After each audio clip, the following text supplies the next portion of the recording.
Come do my makeup with me while I talk about my research paper that I did for my English class this semester. So, my topic for the paper was on the disproportionate rates at which transgender women experience homelessness and housing instability. And I also addressed the negative health outcomes that are associated with homelessness and housing instability. And this includes things like mental health and physical health. One of the first things that I found in my research was that younger trans women are at significantly higher risks for longer durations of homelessness, specifically chronic homelessness, which would typically last more than a year or at least a year. And the risk just grows larger with other intersecting conditions or identities like disability status or poverty level.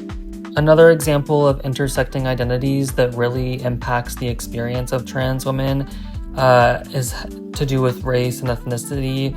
Those really go hand in hand. Being a Black trans woman or a trans person with a disability or any type of intersecting identity has a really major impact on how all of these statistics are presented. The main association for this was due to lack of social support, and a lot of times with younger trans women, this stems from a lack of family support. A lot of times religious families or conservative families will alienate their trans kids and inevitably kick them out. And this is an experience that queer and trans people have together as a whole, but it's specifically in my research, I'm talking about it in respects to trans women. So basically what was found is that the less likely a young trans woman is to receive any type of social support, the more likely she is to experience chronic homelessness, which is so disheartening to learn. A lot of times the poverty levels that are associated with housing instability and homelessness are also tied to the lack of family support.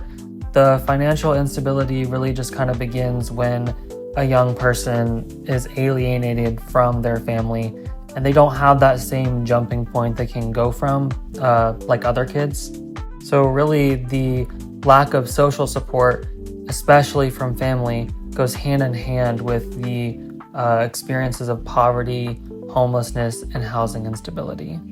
An unfortunate but obvious detail in the experiences of trans women, especially homeless trans women, is the violence that's enacted upon our community.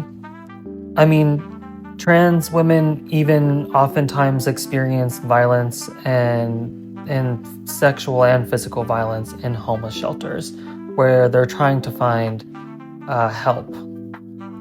This is, of course, not the only origin of violence against trans women. We are a lot of times more likely to experience partner violence and prison violence and police brutality as well, which all of these experiences of violence are heavily associated with housing stability and homelessness as well, meaning that the more violence that any trans woman experiences, the more likely she is to experience some kind of housing instability, which oftentimes leads to homelessness, and if you're young, it leads to chronic homelessness 9 times out of 10.